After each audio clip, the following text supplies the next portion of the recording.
Ke nene yega kino ye shwe daga ngwe daga miswe long yo kino ye birin parida sa parida gadon parida long ko sai pya jama di de jama ong chanda de chanda swan sao no mu nai ja si kan yon wiriya 3 ချက်လုံးအာကောင်းအောင်လဲကျူပန်တော်မူနိုင်ကြပါစေခင်ဗျာ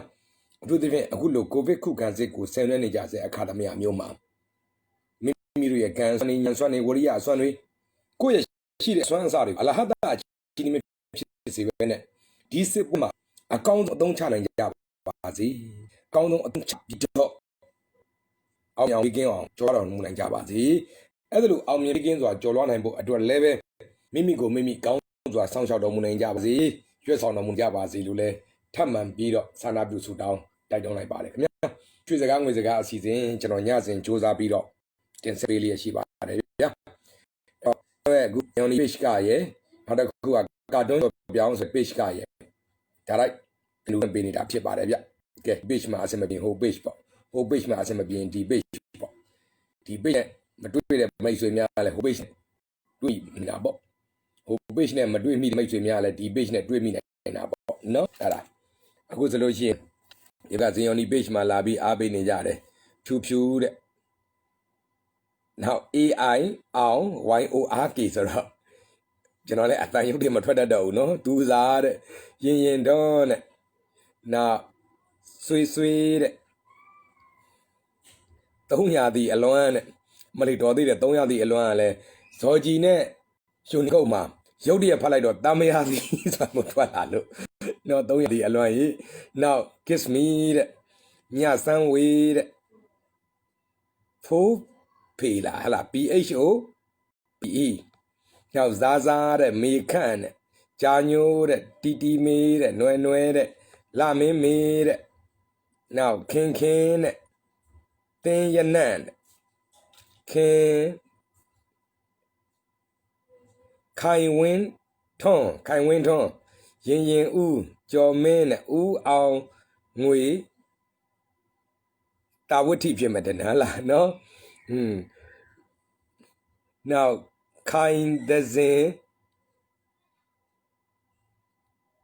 မောအောင်လားအမလီစာရဆက်ရထားတော့မနေ့လိုက်ပတ်နေရတယ်တကူမကာကြီးခဝေး ABC တင်ရတယ်လို့ဖြစ်နေတယ်နော်ချစ်ຫນွေစိုးတဲ့နောက်ရွှေရုပ်လွှားတဲ့ရင်ထွန်းတဲ့ကျဲဆောင်လားဟလား KYLE ဆိုတော့ကြီးလားကြီးဆောင်လားနော်တင်းနွယ်တဲ့နောက်နှင်းတဲ့နောက်ဒီဘက်ကကာတွန်းကြော်ပြောင် page မှာလည်းဝင်အားပေးနေကြပါတယ်ဗျအဲ့တော့ချိုးမိတ်ဆွေများလည်းပဲဒီJohnny Page မှာမကြုံမိရင်လည်းပဲကာတွန်းကြော်ပြောင် page မှာဝင်အားပေးလို့ရအောင်ကာတွန်းကြော်ပြောင် page ကိုလည်း like လေး follow လေးလုပ်ထားကြရင်အဆင်ပြေပါလိမ့်မယ်ခင်ဗျကဲဒီမဲ့ကာတွန်းကြော်ပြောင် page မှာတော့ကိုဒီ artist တဲ့ကဲကိုဒီရိုက်တာဗျာတတိယလိုက်စကားဘွားပြောကျင်တယ်ဗျာမတွေ့ကြတာလဲကြာပြီပကြီးဆရာကြီးမနှောမရကြတဲ့အတွက်လဲအဖုံးလေးပါလေးစိတ်ကူးပေါ်ရေးပေးဗျာအဲ့ဒါကျွန်တော်အကိုကျွန်တော်ဆရာကိုသီးနောက်ကျော်စီယာတဲ့ဥဝင်းဘိုးတဲ့အောင်လင်းတဲ့ရင်ရွှေ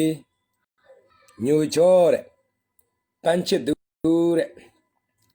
နောက်တစ်ယောက်ကမင်္ဂလာပါဆရာဆိုပြီးသူ့နာမည်ဖတ်လို့မရဘူးဖြစ်နေတယ်နော်စောင်းချစ်သူတဲ့ညိုချောတဲ့နောက် SULING ဆိုတော့စုလင်းလားစုလိုက်လားနော်ကျော်စီယာတဲ့တီဇာချမ်းမိုးတဲ့ယမဟာတဲ့ညိုကျော်ချစ်သူတဲ့ညိုကျော်ရောညိုချစ်သူချယ်ရီမေးတဲ့စန္ဒာတဲ့ကြည်ပြူတဲ့ထူးတဲ့ဝင်းထွန်းနိုင်တန်းစောကြည်ခန့်နောက်အောင်လင်းဖြစ်မဲ့တဲ့နောက်စွမ်းထက်ကိုတဲ့ရဲလင်းအောင်အဲ့လိုင်းမကောင်းမဆရာလို့ဒီမဲ့လာရေးတဲ့ကာတွန်းကြော်ပြောင် page မှာလိုင်းမကောင်းမှုဆရာလို့လာရေးတဲ့နာမည်ဖတ်မရဘူးတွေတို့ရဲ့မရဲ့စားရဲ့ရပင်းလုံကြီးတင်ဖောက်တော့ကျွန်တော်လည်းအဲ့နာမည်ဒီမဲ့ဇော်ကြီးနဲ့ယူနီကိုဖတ်မရလို့ပြုတ်နော်နောက်မဝေးတဲ့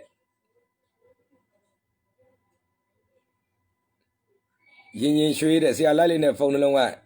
ကတ်နေလို့ထင်တယ်အတန်မကောင်းမှုရှင်းတယ်ဒီနေ့ကကြပြောင်းမြန်မနေ့တုန်းကကျတော့ဇင်ယောနီ page မှာအတန်ကောင်းမှု line ထစ်နေတယ်ကြော်ပြောင် page မှာသွားကောင်းတယ်ခဏကကြော်ပြောင် page ကထစ်တယ်တဲ့မနေ့ကပြောသလိုပဲမကောင်းဆိုးဝါအနောက်ရှိတော့ရှိနေပြီတင်တယ်နော်ဟုတ်ဘာနှင်းလဲတည်ဘူးနော်ထက်ချိန်လာမလို့ဟိုဘက်အကောင့်ကထစ်နေလို့တဲ့ရထုံဦးတဲ့ကိုဒီ artist ကဟုတ်တတိအရန်ရပါတယ်တဲ့ဟုတ်ပါတယ်ဗျာအလွန်ရပါတယ်နည်းနည်းရတာမဟုတ်ဘူးအားလေးတော့ရောက်လာတယ်ဘုရားကိုကြော်သွားလို့မေးစပယ်ဖြူဝင်းတဲ့ကဲလိုင်းကကိုကနှစ်ခုလုံးထည့်နေပြီလားတော့မသိဘူးနော်အောင်တဲ့အဲ့တော့ဇင်ယောနီ page လေးက line လေးထစ်တာလို့ဆိုပြီးတော့ကာတွန်းကြော်ပြောင် page ကပါလွှင့်ပေးတာအခုကနှစ်ခုလုံးထစ်ပြီးတယ်မလွှင့်ကြရင်တော့တစ်ခုထပ်တိုးရမလို့ဖြစ်နေတယ်ကဲအဲ့တော့ကျွန်တော်ညစဉ်စူးစမ်းပြီးတော့တင်ဆက်ပေးနေတဲ့ရွှေစကားငွေစကားရှေးဦးစွာနော်ဟိုအခုဒီဇင်ဘာ24ရက်နေ့အတွက်ဖြစ်ပါတယ်ဒီဇင်ဘာ24ရက်ဆိုတော့ခရစ်စမတ်အကျိုးခရစ်စမတ်အကျိုးခရစ်စမတ်နေ့ကဘာလုံးမှာလဲဒီခရစ်စမတ်ဆိုပြီးတော့ကြည်နူးချမ်းမြေ့စွာဆင်နွှဲကြတယ်ပေါ့ကျွန်တော်တို့အတွက်ကြလဲဒါဟိုထူးခြားတဲ့နေ့တစ်နေ့ဖြစ်နေတယ်ကျွန်တော်တို့ကိုယ်သမိုင်းနဲ့ကိုပေါ့ကိုအတွက်မိုင်းဝင်နေကျွန်တော်ပုဂ္ဂိုလ်ကပုလိဆိုင်ရာပို့ရေးဆိုင်ရာသမိုင်းဝင်နေဖြစ်နေပါတယ်ခရစ်စနေ့လွန်ခဲ့တဲ့နှစ်30လောက်ကအဘမင်းသိန်ကအင်းစိန်ထောင်မှာအကျဉ်းချနေတော့ထောင်နဲ့တကျွန်းဆိုပြီးကြားတဲ့အချိန်မှာသူ့တကျွန်းကနှစ်အစိတ်လာနေမှတွန်းအသက်ကလည်းကြီးပြီဒီတက်ဆိုတော့ထောင်ကနေပြီးတော့ကြောနဲ့ထွက်ရမယ်ပေါ့ကွာဆိုတော့ထောင်မှာကြောနဲ့ထွက်တယ်ဆိုတာမသားအဖြစ်နဲ့အဲ့လိုပက်လက်ကြီးထွက်သွားတာကိုပြောတာပါအဲ့တော့ထောင်မှာတချို့ကမင်းကြောနဲ့ထွက်သွားခြင်းလို့လားဆိုပြီးချိန်ကြတယ်ဆိုအဲ့တော့ဒီတိုင်းဆိုလို့ရှိရင်တော့သူ့အသက်လည်း60တန်းကပ်ပြီပေါ့နော်ထောင်ထဲမှာ20ကျော်နေဖို့အသက်80လောက်ကြာမှပြန်ထွက်လာမယ်ဗနီးနဲ့မှသူရှယ်မထွက်နိုင်တော့ဘူးအဲ့တော့ကဲငါသူများတွေကိုရရပေးတယ်တဲ့စနေပေးတယ်ကဲကိုဒုက္ခကုန်ကြုံတဲ့အခါမှာကိုဘာလုပ်မလဲဆိုပြီးတော့မှဒီတေချာရေမိုးချိုးပြီးဝစ်ဖြူစင်ကြလေးတေချာဝစ်ပြီးတော့မှအဋိဋ္ဌံတောင်းတာပေါ့အာယုံပြုတ်တာပေါ့ဘာအဋိဋ္ဌံလုပ်ရမလဲဆိုတော့အချိန်မှာသူ့နားထဲမှာအတန်ညင်းညင်းလေးစိတ်အာယုံကကြားသလားတကယ်ကြားသလားအာယုံမှားတာလား illusion ခေါ်တဲ့နော်အမှားအာယုံဖြစ်တာလားတော့တေချာမခွဲတတ်ဘူးတဲ့ဒါပေမဲ့အတန်ညင်းညင်းလေးကြားတယ်အိုးဒါပဲကြားတယ်ဆိုတော့ဟုတ်ပြီဒါဆိုရင်တော့ငါထောင်ထဲမှာ20စိတ်မနေရဘဲနဲ့အမြဲတမ်းပြန်ထွက်ရဖို့အတွက်အဋိဋ္ဌံအာယုံပြုတာအဲ့တော့ငါရပြီဆိုတော့အဲ့ဒါလုပ်မယ်ဆိုတာဆိုပြီးတော့မှတ်မှတ်ရအဲ့ဒီအဋိဋ္ဌံကိုစခဲ့တာဒီကျွန်တော်တင်တော့အဲ့ဒါ90လောက်1990လောက်ကဒီဇင်ဘာခရစ်မတ်25မှာစပါတယ်ဆိုတော့အဲ့ဒီမှာသူမို့ချိုဝစ်ဖြူစကြဝစ်ပြီးတော့သူအဋိဋ္ဌံလိုက်တယ်အဲ့ဒီအုံဆိုတာကိုညွှန်နေပါရင်စားတဲ့အချိန်အိတ်နေတဲ့အချိန်ရေချိုးနေတဲ့အချိန်အပေါ်ပါသွားတဲ့အချိန်ကလွယ်ပြီးကျန်တဲ့အချိန်လေးမှာအဲ့ဒါကိုပဲညွှန်နေပါမယ်ဇက်လက်တိုက်နေပါမယ်ဆိုပြီးသူသစ္စာဆိုတော့အဋိဋ္ဌံနဲ့အဲ့ဒီတော့အောင်ကနေပြီးတော့နှစ်အစိတ်မနေရဘဲနဲ့အမြန်ဆုံးပြန်လို့ရပါစီဆိုတော့အဲ့အုံကိုရွတ်တာဆိုတော့ပေါင်း103ရက်ရွတ်ပြီးတော့103ရက်လား103ရက်တဲ့ကွာပြင်းတယ်အဲ့သူ၄ခနဲ့တမှတ်၄ခနဲ့ကြာဟေးတော့ကောင်းခက်တယ်ဆိုပြီးသူ့အတွက်လည်းအကျိုးမပြောဒါပေမဲ့ဒီတစ်ခါမှာတော့အဲ့၄ခနဲ့ကြာလိုက်တဲ့103ဖြစ်ပုံများပါတယ်130လားအဲ့လိုပေါင်းချင်း၄ဖြစ်တဲ့နေ့မှာမင်းသိန်းခလွတ်လူဆိုပြီးတော့အပြင်ထွက်လာတယ်ပေါ့နော်ဆိုတော့3လကျော်4လနီးပါးလောက်သူအဲ့ဒီအုံကိုရွတ်ပြီးတဲ့နောက်အပြင်ပြန်ထွက်ခဲ့ရတယ်ဆိုတော့နောက်လဲနှစ်တိုင်းဒီခရစ်စမတ်ညလေးကိုရောက်ပြီဆိုတာနဲ့ခရစ်စမတ်ညအကျမ်းလေးမှာအဲ့ဒီအုံလေးကိုသူအမှတ်တရပြန်ရွတ်တယ်နောက်တစ်ပြည့်ကိုပြောပြတယ်အပြင်ကိုပြန်ထွက်တဲ့အခါကျတော့လည်းပဲသူ့မှာနေစရာအိမ်အခက်ခဲရှိတယ်အဲ့တော့အဲ့ဒါကိုအုံဒိဋ္ဌာနဲ့လောက်လိုက်တာရက်60ကြာတဲ့အခါအိမ်ရလာတယ်နေစရာအိမ်ရလာတယ်အချိန်ရက်ကိုပေးလာတယ်ပေါ့အိမ်ရပြန်တော့သူ့လောဘဆိုတာလည်းအတော်မတတ်ဘူးအဲ့တော့ ကားလေးပါရှိရင်ကောင်းပါပဲဆိုပြီးအိုးငါအောင်ရွတ်ပြီးတော့ထောင်ကလည်းထွက်လာပြီလွတ်လာပြီအိမ်တုံးလည်းပိုင်သွားပြီကားရွက်လည်းကဲအုံရွတ်မယ်ကွာဆိုရွတ်ပြန်ရောအောင်ဆိုရွတ်တာအဲ့ဒါရက်60ရှိတော့ကားစီးရလဲအဲ့ဒီချိန်ကရောင်မင်းထုတ်ဝေသူကအဖစီးဖို့ဆိုပြီးကားတစ်လာပေးတယ်ဆိုတော့ဒီပြည်တွေကလည်းကျွန်တော်တို့ဟာဦးရဖာလိုက်ပြီးလောက်ကြတာပေါ့နော်အုံလောက်စနေဆိုပြီးတော့စွမ်းပြသူပြတယ်မပြသူလည်းမပြဘူးပြတယ်လို့လည်းရှိတယ်ပေါ့ဒါပေမဲ့အုံကားကိုအဲ့လိုမျိုးရွတ်ရင်အဲ့လိုအစွမ်းပြတယ်ဆိုပြီးတော့တပည့်တွေပြိတ္တတွေလိုက်ရွတ်ပေမဲ့အဲ့ထက်က point လေးတစ်ချက်ကိုတော့မေ့နေကြတယ်ဆိုကြပါစို့ဒီနေ့ကိုပရိသတ်အုံ108ခေါက်ရွတ်ပါမယ်ရက်30ပါမယ်10ရက်ရွတ်ပါမယ်9ရက်ပါမယ်3လရွတ်ပါမယ်ဆိုတော့မအတိတ်ထန်လောက်ကြတော့ဒါနဲ့ဒီက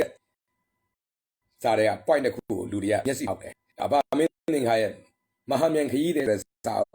သူထောင်ထွက်ပြီးတော့ရေးတဲ့အောက်ပထမရွက်ဒုတိယရွက်နှစ်ရှိတယ်မဟာမြန်ခရီးတယ်ဆိုတာမင်းသင်္ခါ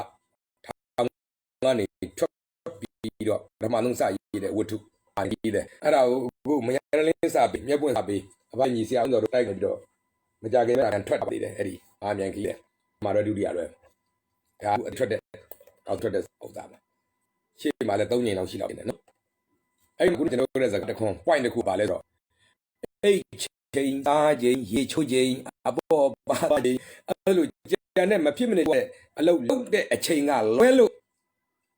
အဲ့ဒီအုံကိုရွတ်နေပါမယ်ဆိုပြီးတော့အဲ့ဒါရွတ်နေတာနော်3ရက်ရွတ်ပါမယ်တို့10ရက်ရွတ်ပါမယ်တို့108ခေါက်ရွတ်ပါမယ်တို့1008ခေါက်ရွတ်ပါမယ်ဒီမပါဘူးဒီအချင်းချက်ကမလွတ်မချင်းရွတ်ပါမယ်ဆိုပြီးရွတ်တာနော်အဲ့တော့ဆိုလိုချင်တာဒီလိုပါကျွန်တော်မိတ်ဆွေတွေမှာရောကျွန်တော်ဆရာသမားတွေထဲမှာရောအဘမင်းသင်္ခါကအုံရွတ်တာအဲ့လိုစွမ်းတယ်ဆိုလို့လိုက်ရွတ်ကြပြီးတော့စွမ်းတယ်လို့မစွမ်းဘူးလို့ခုနကလိုပေါ့နော်ဘာမှလည်းမထူးပါဘူးဆိုတာမျိုးတွေကဘာဖြစ်တာလဲဆိုတော့မှန်အစွမ်းမပြတာဘူးအစွမ်းပြတဲ့အထိမလုပ်ဖြစ်ကြဖြစ်မယ်အစွမ်းပြတဲ့အထိမရွတ်ကြဖြစ်လေနော်အဲ့တော့တကယ်ဒါလေးကလည်းဒီနေ့စကားကြုံပြီးတော့ကျွန်တော်ရဲ့ Christmas lesson ပေါ့နော် Christmas lesson စပြီးတော့အဋိဌံဝင်ရရင်တတိရှိရင် Christmas ညဦးရန်လေးညနေဆောင်လေးကနေစပြီးတော့အဋိဌံလှုပ်လိုက်ကြလေဘယ်ကိစ္စပဲအုံကိုရွတ်ပါမယ်အဲ့တော့အဲ့ချိန်စားရေးချိုးပေါ်ပါသွားချိန်ပြည့်လို့တော့တဲ့အချိန်လွဲလို့ဆိုတာကတော့အဘမင်းသင်္ခါ तू ကံကောင်းလို့ထောင်ထဲမှာမလို့အဲ့ဒါလုပ်ရအောင်အပြင်မှာရှိနေတဲ့ကျွန်တော်မျိုးတွေကတော့ချိန်ကြီးအဲ့လိုလုပ်လို့တော့ဘယ်ရမှာလဲနော်အဲ့တော့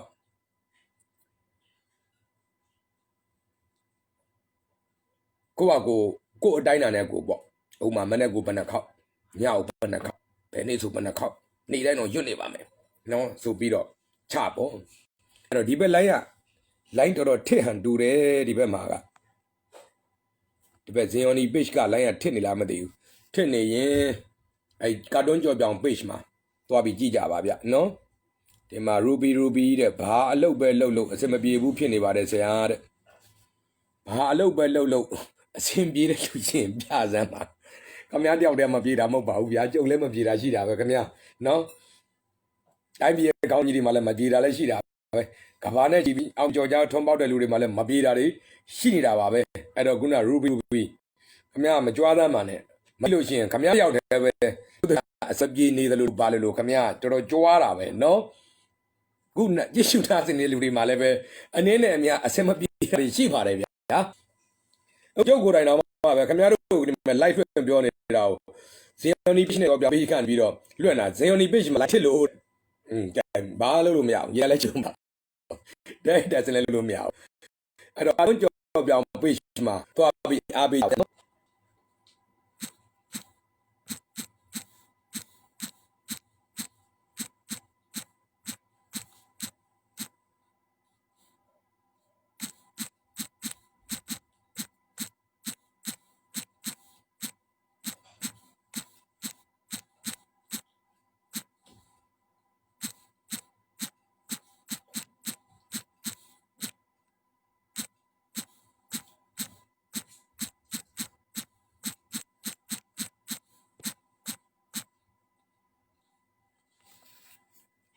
ကဲ line ထင်နေရင်ကာတွန်းကြော်ပြောင် page မှာတွားကြည့်ကြပါဗျအဲ့ပြောတဲ့အတန်ကိုမကြားမှာဆိုလို့ကိုမလေးရေးပေးလိုက်ပါတယ်နော်ကိုမလေးရေးပေးလိုက်ကြပါတယ်ကဲအဲ့တော့အုံရွတ်ချင်တဲ့ဆန္ဒရှိတဲ့မိတ်ဆွေများရှိရင်ရွတ်နိုင်အောင်လို့သူကကျွန်တော်တို့ကြားဖို့သလိုပေါ့နော်ဟိုအထက်ကိုင်းဆရာကြီးရွတ်သလိုအုံအဲ့ဒါမျိုးမဟုတ်ပါဘူးအဘမင်းကရွတ်ရတဲ့ဥစ္စာကတက်တောင့်တက်တာလေးပေါ့ကိုအဆင်ပြေသလိုထိုင်မယ်ဟိုဘုရားကမှာပဲလှုပ်ကိုတက်တော်တဲ့နေရာမှာအဆင်ပြေသလိုလှုပ်ရတယ်နော်ကျန်တဲ့အဋိဌံကိစ္စတွေပြုဘကိစ္စတွေဘုရားရှိခိုးခြင်းဘာညာမေတ္တာပို့ခြင်းလှုပ်ဘာလှုပ်ရတယ်ကိုအဆင်ပြေတာနဲ့တွဲဆက်လို့ရတယ်နော်လှုပ်ဖြစ်သွားဖို့ပါပဲအဲ့တော့တက်တောင့်တက်တာတင်းတော်လို့ထိုင်ပြီးတော့အသက်ကိုတဝရှူသွင်းအသက်ကိုဖြည်းဖြည်းမှတဝရှူသွင်းပြီးတော့မှဒီရင်ကောင်းကနေလာတဲ့အသံနဲ့အဲ့ဒီအုံဆိုတာကိုဖြည်းဖြည်းချင်းအတန်ရှည်ဆွဲပြီးတော့ရွတ်ရမှာဖြစ်ပါတယ်အဲ့တော့ဒီအတန်ဆုံးကနေကြမှာနှာခေါင်းအောင်ပိတ်လိုက်အဲ့တော့သူဒီရင်ထဲမှာပါအလှိုင်လိုမျိုးထပြီးတုံလေးလေးပဲပေါ့အတန်အဲ့ဒါမျိုးဖြည်းဖြည်းမှန်ရွတ်ဖို့ပဲဖြစ်ပါတယ်နော်အဲ့ဒါဖြည်းဖြည်းမှန်ရွတ်ဖို့ပဲအဲ့ဒါဟိုကကျွန်တော်နမူနာရွတ်ပြရင်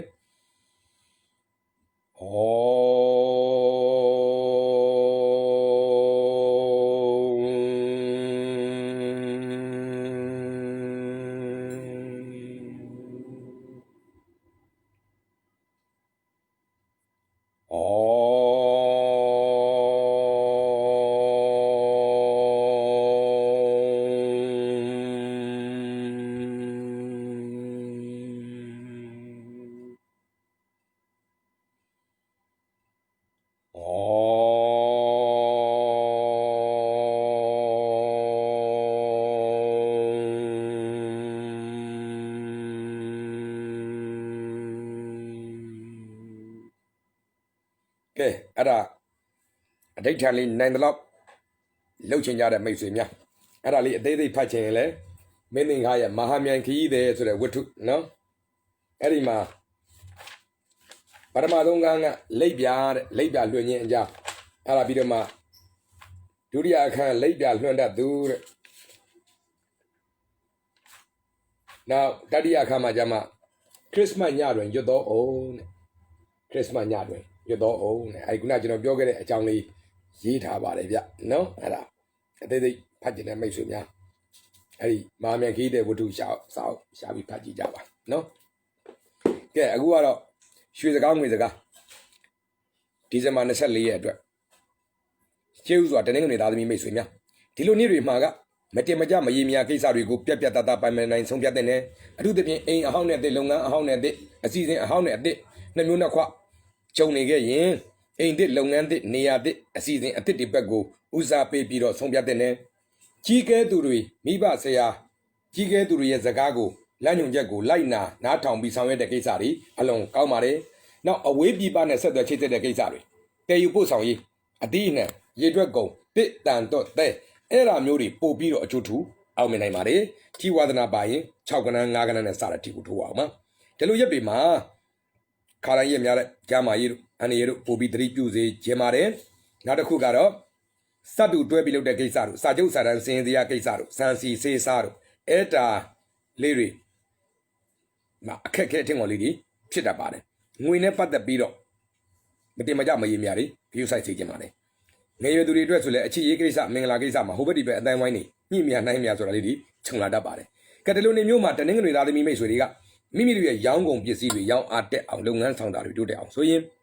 အုံညွန်ကလေး6ညွန်နဲ့ရိုက်ပြီးတို့ပြီးတော့ဆူတောင်းမှာအရေးကြီးတဲ့ကိစ္စကြီးများရှိတဲ့အခါမှာကံတရားရဲ့အပမိုးရရှိစေဖို့အတွက်အပြာရောင်တို့အဝါရောင်တို့များများပါသောအဝတ်အစားသုံးဆောင်တွေကိုအားပြုပြီးတော့ဝတ်ဆင်သုံးဆွဲပါနောက်အရဟံသိတိဆိုပြီးတော့အ ਨੇ ဆုံးမိမိသက်စေရွတ်ပြီးမှအရေးကြီးကိစ္စများပြောဆိုဝေရောက်ရင်အဖြစ်လည်းပဲကံတရားရဲ့အထောက်ပံ့ရရှိစေပါလိမ့်မယ်တဲ့ခင်ဗျာအဲ့ဒါတနင်္ဂနွေသားသမီးမိတ်ဆွေများတို့ဖြစ်ပါတယ်ဆက်လက်ပြီးတော့တနင်္လာသားသမီးမိတ်ဆွေများဒီလိုနေ့တွေမှာကအိမ်အဆောက်အဦနေရာထိုင်ခင်းကိစ္စတွေအိမ်တို့အလုတ်ခန်းရုံးခန်းဆိုင်ခန်းကိစ္စတွေအဆောက်အဦပြင်ဆင်မွမ်းမံဝယ်ရောင်းခြင်းတို့အိမ်ဆောက်ပစ္စည်းဆောက်လုပ်ရေးဆိုင်ရာကိစ္စတွေကောင်းတယ်အဖွဲ့အစည်းနဲ့စုပေါင်းလုပ်ကိုင်တဲ့ကိစ္စတွေနောက်အုတ်တို့ဥတို့အင်းတို့အုံအေးတို့အောက်အေးရောတနင်္ဂနွေနေ့အလုပ်တွေပို့ပြီးတော့အကျိုးထူအောင်မြင်နိုင်ပါတယ်ညှိမြနှိုင်းမြဖြစ်နေတဲ့ကိစ္စညှိနှိုင်းရခက်နေတဲ့ကိစ္စများညှိနှိုင်းဖြေရှင်းမယ်ဆိုလဲကောင်းတယ်နောက် ကိုယ့်ဘောမှာအထင်မြင်လွဲခံနေရတဲ့ကိစ္စမျိုးဖြည့်ရှင်းမဲ့ဆိုရင်ကောင်းတယ်အစင်မပြေမသိမမြတ်ဖြစ်နေသူရဲ့ကြားထဲမှာကိုကကြားဝင်ဖြန့်ပြီးစစ်ဆက်ညှိနှိုင်းမဲ့ကိစ္စမျိုးကြိုးစားမယ်ဆိုရင်လည်းကောင်းပါလေထီဝါဒနာပါရင်တော့တစ်ကနန်းသုံးကနန်းနဲ့စတဲ့ထီကိုထိုးအောင်ပါဒီလိုရက်တွေမှာသတိထားမှာကတော့ငွေတွေပစ္စည်းတွေအလေလွင့်အဆုံးရှုံးအပြောက်ချများတတ်တယ်မကုန်တယ်မဲ့ကုန်မထွက်တယ်မဲ့ထွက်မပြတ်တယ်မဲ့ပြက်ဟိုးစားကုန်လို့ဒါမရှိတော့ပြမှုဒါကြပြောက်လို့ဟိုပစ္စည်းကကိုကရောရမယ်ဆိုတာမျိုးတွေဖြစ်တတ်တယ်လူအရင်းချာတွေနဲ့မိတ်ဆွေရင်းချာတွေလှုပ်ဖို့ကိုင်းမဲ့တွေနဲ့လည်းစိတ်သဘောကွဲစရာလေးတွေသတိထားပါလိမ့်မယ်နေရွယ်သူတွေအတွက်ကြတော့ဟိုဘက်ဒီဘက်မောင်နှမအသားချင်းကိုအကြောင်းပြုပြီးအချစ်ရေးကိစ္စမင်္ဂလာကိစ္စစိတ်လျှော့ရတတ်ပါတယ်ဒီလိုနေမျိုးမှာတနင်္လာသားသမီးမိတ်ဆွေတွေကမိမိတို့ရဲ့ရောင်းကုန်ပစ္စည်းတွေရောင်းအားတက်အောင်လုပ်ငန်းဆောင်တာတွေတိုးတက်အောင်ဆိုရင်စပယ်ပန်းကလေး၃ကုန်းနဲ့တို့ပြီးရိုက်ပြီးတော့ဆူတောင်းမှာအရေးကြီးတဲ့ကိစ္စကြီးများရှိတဲ့အခါမှာကံတရားရဲ့အပမိုးရရှိစေဖို့အတွက်အနီရောင်တို့အညိုရောင်တို့ကြက်သွေးရောင်တို့များများပါသောအဝတ်အစားသုံးဆောင်တွေကိုအားပြုပြီးတော့ဝတ်ဆင်သုံးဆွဲပါနောက်ညောင်မင်းကြီးတွေမှာကြည်တော်ရုပ်ကစိုးမြစ်တာပို့တာတိုင်တဲ့ဆူတောင်းခြင်းအပြင်လည်းပဲကံတရားရဲ့ထောက်ပံ့ရရှိစေပါလိမ့်မယ်ခင်ဗျာအဲ့ဒါဒဲလာသားသမီးမိတ်ဆွေများတွေဖြစ်ပါတယ်ဆက်လက်ပြီးတော့အင်္ဂါသားသမီးမိတ်ဆွေများလက်ရောက်လို့လာပါပြီဒီလိုနေ့တွေမှာကငွေကံကောင်းမယ်အထူးသဖြင့်မရတော့ဘူးအောင်မေးတဲ့ငွေတွေပစ္စည်းတွေအလုတ်အခွင့်အရေးလိုဟာမျိုးတွေပြန်ရတတ်တယ်အဟောင်းတွေပြန်ပေါ်လာတတ်တယ်ကောင်းတဲ့အဟောင်းတွေပြန်ပေါ်တတ်တယ်လို့ပြဿနာဟောင်းတို့ယောဂဟောင်းတို့ပြန်ပေါ်တတ်တယ်ဆိုတာလေးလည်းသတိပြုသိကြပါတယ်ကောင်းတာဖြစ်ဖြစ်ဆိုးတာဖြစ်ဖြစ်နှစ်ကြိမ်နှစ်ခါနှစ်ဆင့်နှစ်မျိုးဆိုတာတွေလည်းလာပြီးတော့ကြုံရတတ်တယ်ကိုယ်အလုတ်ကိုတာဝန်အပြင်ဆွေမျိုးသားချင်းကိစ္စအထက်လူကြီးကိစ္စအောက်လင်ငယ်သားတာဝန်တွေကိုကကိုကပူးတွဲထမ်းဆောင်ရတာမျိုးနှစ်ကိုခွဲတာဝန်ထမ်းရတယ်လို့မျိုးတွေလည်းလာပြီးကြုံတတ်ပါတယ်ငွေကြေးကိစ္စများအလွန်ကောင်းတယ်အကျွေးတော်တောက်မှာတို့ပတ်စံသွားချီမှာတို့အကျွေးဆက်ခြင်းတဲ့ကိစ္စတို့ကားနဲ့ပတ်သက်တဲ့အဝယ်ရောက်အလဲထက်ကားလုပ်ငန်းတွေကောင်းတယ်ကြောက်တို့ကွန်ပျူတာတို့ကင်မရာတို့ကြက်ငါးကြံကွန်စသဖြင့်တနင်္လာနာလုပ်တွေပို့ပြီးတော့အချို့ထူအောင်မြင်နိုင်ပါတယ်ထီဝါဒနာပါရင်နှစ်ကနန်းလေးကနန်းနဲ့စတဲ့ထီကိုထိုးအောင်ပါဒီလိုနေ့တွေမှာကိုလက်တွေရွှင်တာအောင်မြင်တာအစင်းတွေပြေးနေတာအပေါ်မှာမနာလို့အပြိုင်ဆိုင်နေတော့ပေါ်တတ်တယ်အဲ့ဒါကိုတမင်တက်ညစ်တာတို့ရန်လောက်တာတို့ကြောက်တွန်းတာတို့ဒါလေးတွေတော့သတိပြုသိကြပါတယ်ခင်ဗျာကဲဒီလိုနေမျိုးမှာအင်္ဂါသားသမီးမိတ်ဆွေတွေကမိမိတို့ရဲ့ရောင်းကုန်ပစ္စည်းတွေရောင်းအားတက်အောင်လုပ်ငန်းဆောင်တာတွေတိုးတက်အောင်ဆိုရင်ခရီကိုင်းကလေးနှစ်ကိုင်းပို့ပြီးတော့ခရီကိုင်းလေးနှစ်ကိုင်းနဲ့ရိုက်ပြီးတို့ပြီးတော့ခောက်ပြီးတော့ဆုတောင်းမှာအရေးကြီးတဲ့ကိစ္စကြီးများရှိတဲ့အခါမှာကံတရားရဲ့အပမိုးရရှိစေဖို့အတွက်အဖြူရောင်တို့အစိမ်းရောင်တို့များများပါသောအဝတ်အစားသုံးဆောင်တွေကိုအားပြုပြီးတော့ဝတ်ဆင်သုံးဆွဲပါနောက်နိဆက်ရခလေးများကိုအစားအသောက်မုံပွဲတရေစာအဝတ်အထည်စသဖြင့်စာရေးကရိယာစသဖြင့်ဒါနပြုလှူဒန်းခြင်းအားဖြင့်ကလေးတွေကိုလှူဒန်းခြင်းအားဖြင့်ပေါ့နော်အဲ့ဒါကံတရားရဲ့အထောက်ပံ့ရရှိစေပါလိမ့်မယ်ခင်ဗျအဲ့ဒါအင်္ဂါသားသမီးမိတ်ဆွေများတွေဖြစ်ပါတယ်ကဲဆက်လက်ပြီးတော့ဗုဒ္ဓဟူသားသမီးမိတ်ဆွေများလည်းရောက်လို့လာပါပြီဒီလိုနေ့တွေမှာကပညာရေးကိစ္စဘာသာရေးကိစ္စတွေစ조사မယ်ဆိုရင်အချိန်နဲ့ခွန်လန်းကောင်းတွေပေါ်ပေါက်တတ်တယ်ထီပေါက်မဲပေါက်စုရယာဓုတို့လိုမျိုးကံထူးတတ်တယ်ရှေးကကိုပြုတ်ခဲ့တဲ့ကုသိုလ်ကောင်းမှုရဲ့အကျိုးပြန်ခံစားရတဲ့ကိန်းဖြစ်တဲ့အတွက်မိမိကလည်းပဲဘာသာရေးတို့အဋိဌံကုသိုလ်ကောင်းမှုတို့ပေချာလှုပ်လေလေဒီလိုနေမျိုးမှာကံထူးတတ်လေဖြစ်ပါလိမ့်မယ်အထူးသဖြင့်စတူတွဲပြီးလုံးမဲ့ကိစ္စတွေစာချုပ်စာတမ်းစင်စရာကိစ္စတွေစံစီစေစာဆက်မှုစိုက်ပျိုးစိန်စာအုပ်စာတမ်းအဲ့တာမျိုးတွေပို့ပြီးတော့စ조사တင်ပါတယ်ထီဝါဒနာပါရင်သုံးကနန်းတစ်ကနန်းနဲ့စတဲ့ထီကိုထိုးအောင်ပါဒီလိုရက်တွေမှာကိုယ့်ရဲ့ကံကကောင်းမိမဲ့ဆွေမျိုးမိတ်ဆွေလို့ပေါ်ကံပဲတို့ပူပင်တော့ကလေးတွေများရတဲ့ဆွေမျိုးသားချင်းတွေနဲ့တော်တော်ကိုမခွန်နိုင်မပြောနိုင်စိတ်သဘောကွဲစရာကြုံရတတ်တယ်ဆိုတာလေးသတိပြုသိချင်ပါတယ်နောက်သားသမီးအောက်လည်းငယ်သားအလုပ်သမားကိစ္စစိတ်ရှုပ်ရတတ်တယ်ဒီလိုနေမျိုးမှာဗောဓုသားသမီးရာဟုသားသမီးမိတ်ဆွေတွေကမိမိတို့ရဲ့ရောင်းကုန်ပစ္စည်းတွေရောင်းအားတက်အောင်လုပ်ငန်းဆောင်တာတွေတိုးတက်အောင်ဆိုရင်ဆက်ပြားကလေးတစ်ခဲနဲ့တို့ပြီးခောက်ပြီးတော့ဆူတောင်းမှာထမင်းရောတဲ့ဆက်ပြားနဲ့တော့မလုပ်နဲ့ပေါ့နော်တင်းတော်တဲ့ဆက်ပြားကလေးနဲ့လုပ်နော်ကဲနောက်အရေးကြီးတဲ့ကိစ္စကြီးများရှိတဲ့အခါမှာကံတရားရဲ့အပမိုးရရှိစေဖို့အတွက်အညိုရောင်တို့အဝါရောင်တို့များများပါသောအဝတ်အစားသုံးဆောင်တွေကိုအားပြုပြီးတော့ဝတ်ဆင်သုံးဆွဲပါနောက်စိန်ပန်းပင်ကြီးကြီးတွေမှာရှိသောရုပ်ကစိုးကိုမေတ္တာပို့တာတိုင်တဲ့ဆုတောင်းခြင်းအားဖြင့်လည်းပဲကံတရားရဲ့ထောက်ပံ့ရရှိစေပါလိမ့်မယ်ခင်ဗျအဲ့တော့ဗုဒ္ဓသားသမီးရာဟုသားသမီးမိတ်ဆွေတွေကဒီပြည့်ကိစ္စဘာညာမရှိဘူးဘာလို့အမှမသိဘူးဆိုရင်တော့မှအဲ့ဒီစိတ်မန်းပင်မှာရှိတဲ့ရုပ်ကစိုးကိုတေချာမြင်အောင်အာယုံပြုပြီးမေတ္တာပို့တာကိုတေချာလှုပ်စေခြင်းပါတယ်ခင်ဗျခုနပြောသလိုတနေ့ကုန်တေချာတာလှုပ်ကြည့်ပါတပြည့်အလုံးမရှိဘူးဆိုရင်ပေါ့နော်အကျိုးထူးစေပါလိမ့်မယ်ဘာမှမလုပ်ဘဲနေတာတဲ့စာရင်တော့